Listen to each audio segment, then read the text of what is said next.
There are a lot of numbers. You can go way back. You can slice it a lot of different ways. So one of the slices we did among many, we looked at $1 million or more for CEOs, not penny stocks, not some of these other junky companies.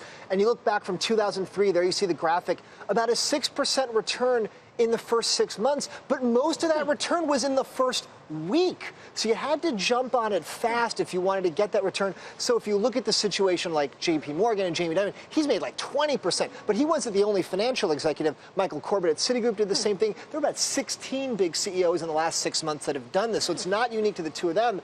If you look beyond just $1 million, we expanded it out to $250,000 or more. You get about 800 of these transactions going back a decade.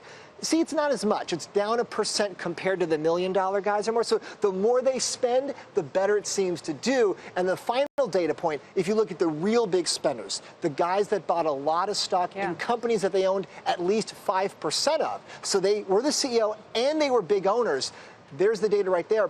Average excess return of almost 6% annually relative to stocks that had a similar risk profile. So I have a question. How much of this is just the sheer symbolic value of the CEO making these purchases and the market saying, all right, I'm going to go with the CEO here? And how much of it is the CEO just having terrific timing? I mean, I know this is all legal, right, in terms of what they're doing, but they kind of have a sense, if nothing else, of the business arc of the company and where the windows are, and they're buying at the best possible time. You would assume that the CEO of a company knows more about that company than the rest of us. Right. I think the pop based on the symbolism, that's that first week. So you saw in that first data point, 3.5% in a week, but only 2.9% in a month. So you see a pop, it goes back down. And then the 6-month numbers, the annualized numbers, that's clearly timing, knowing how the company's going to do going forward. Look at Kenneth Lewis, Bank of America, back in 08, 09, he bought a lot of money, doubled it, almost tripled the money in the few months after that because he got it at the market lows. I am surprised, curiously to think, Stephanie, that CEOs are good in a way at either